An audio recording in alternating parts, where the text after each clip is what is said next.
Hello everyone, greetings of the day. This is Komal Mathur, a legal intern at LEXIS and Company, and I'm glad to have this opportunity to intern with LEXIS and Company, which has given me this chance to present in front of you all. So the purpose or topic of today's presentation is to discuss about anti-dowry laws in India. So let us start with a brief introduction first. Indian criminal laws have seen significant changes in recent years. The Indian laws are always being amended to defend the rights of women in India and to protect them from any illegal or immoral act. Anti-dowry law is the most regularly invoked of India's several women-centric regulations. Now, what exactly is dowry? Dowry, also known as Dahej, refers to any present that a bride's family does not provide on their own, as well as anything that groom's family requests directly or indirectly. The groom side must exert pressure on the bride side to comply with their demands. If the groom side makes a demand as a condition of marriage that the bride side believes would result in the marriage being called off, such demand will also be deemed dowry. To be considered dowry, it must be proven that the groom or his family made a dowry demand that involved a direct or indirect contact with the bride's family before, during, or after the marriage. Dowry demands might be made in the form of cash, property, or other favors. It should be remembered that dowry is not as same as the Sridan.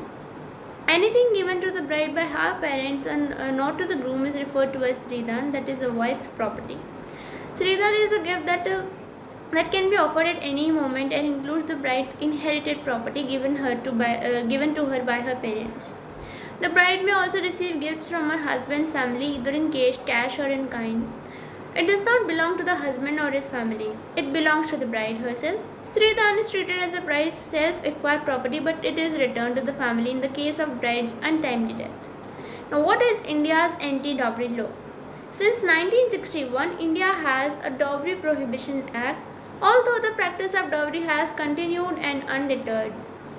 When it is not stated explicitly, it is assumed that the bride's family will be required to give gifts and provide for the groom and his family to a specific standard of life. Anti-dowry law in India makes dowry illegal. Any act of taking or giving dowry is punishable in India according to the Dowry Prohibition Act. The penalty of breaking the anti-dowry law is up to 5 years in prison and a fine of Rs 15,000 or the value of the dowry given, which is higher. In India, any woman who has been victim of dowry must see a dowry lawyer to pursue legal action against her husband or his family members. Negotiating a lower dowry from the groom side when a bride side is unable to meet the true demand deal, as well as forcing the bride's family to meet request as recompense for marrying their daughter after the wedding are all illegal. Under Section 304B of the Indian Penal Code, dowry killings are illegal, while cruelty or domestic abuse for dowry demands is also illegal under Section 498A. The IPC makes the offence non-bailable, which means that if the accused husband or family member is apprehended by the police, they would not be able to post bail. However, the anti-dowry law is not violated in the following case. The cases are when the bride's parents give the newlywed pair a present of their own choosing without being coerced or asked or forced. Or the second condition is when the family lawyer compiles a list of such gifts along with the value of the gifts and a declaration that they were being given to the couple at parents' discretion and not through any force of any kind of coercion.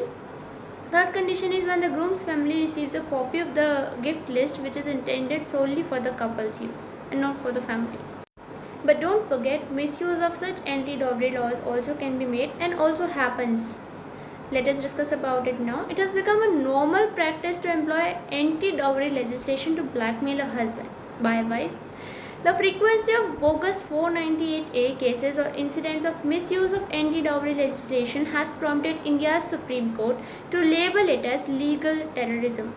Because of the law's biasness, women have been able to file false cases against their husbands for a nature of reasons, including getting out of the marriage due to her inability to adjust with the new family, blackmailing the husband in case to extort money, implicate the husband in a false case in order to rekindle with a man she was previously associated with or had an extramarital affair with. So that's it for today. Thank you everyone. Have a nice day.